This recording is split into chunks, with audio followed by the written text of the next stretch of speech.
যাদের প্রচুর পরিমাণে চুল পড়ে যায়, যদি চুল পড়া বন্ধ করতে চান, আমি পবিত্র কোরআনের একটি আয়াতের কথা বলবো। সে আয়াতটি আপনি তেলের মধ্যে পড়ে ফু দিয়ে আপনি মাথার মধ্যে দিন রেগুলার করতে থাকুন, ইনশাআল্লাহ তাআলা চুল পড়া বন্ধ হয়ে যাবে।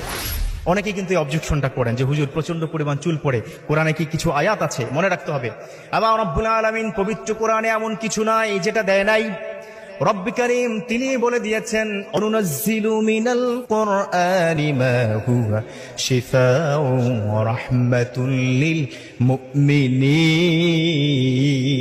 রব্বুল আলামিন পবিত্র কোরআন কেন নাজিল করেছেন? রব্বুল আলামিন বলেন, ও বান্দা, আমি তোমাদের জন্য এই কোরআন নাজিল করেছি রহমত দেওয়ার জন্য। এই কোরআন নাজিল করেছি তোমাদের চিকিৎসার জন্য, শেফার জন্য। আল্লাহু আকবার। এই কোরআনকে নাজিল করেছেন চিকিৎসার জন্য, সেবার জন্য, এবং এই কোরআনকে তোমাদের রহমত হিসেবে নাজিল করা হয়েছে। আচ্ছা, এখানে কি যারা আছেন বলুন তো, কোরআন আপনাকে কি মুক্তি দিবে নাকি বিপদের মধ্যে ফেলবে? মাশাআল্লাহ, মুক্তি দিবে। কোরআন মানুষকে এমন কিছু নাই যেটা সমাধান কি দিতে পারে না। সব সমস্যার সমাধান দিতে পারে আল কোরআন, ঠিক কিনা? পবিত্র কোরআনে এমন এমন আয়াত আছে, যেই আয়াত আপনি যদি গলার মধ্যে কাঁটা লেগে যায় বা কাঁটা বিঁধে যায়, আছে না, এই কোরআনের একটা আয়াত পরে ফুদিবেন, ইনশাআল্লাহ তাআলা কাঁটা চলে যাবে। মাথা প্রচন্ড পরিমাণে কি ব্যথা, আপনি মাথা ধরে কোরআনের আয়াত পরে ফুদিবেন 7 বার, মাথা ব্যথা কি ভালো হয়ে যাবে। এমন এমন আয়াত আল্লাহ পাক দান করেছেন। পবিত্র কোরআনের প্রত্যেকটা আয়াত আমাদের মানুষের জন্য উপকারী, ঠিক কিনা?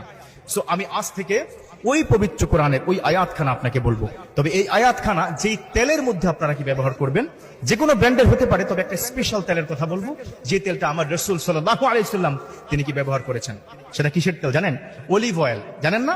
মাশাআল্লাহ। অলিভ অয়েল কিন্তু দুই ধরনের, একটা হচ্ছে খাওয়ার অলিভ অয়েল, এটা ভিন্ন প্রক্রিয়া অলিভ অয়েলটা করা হয়।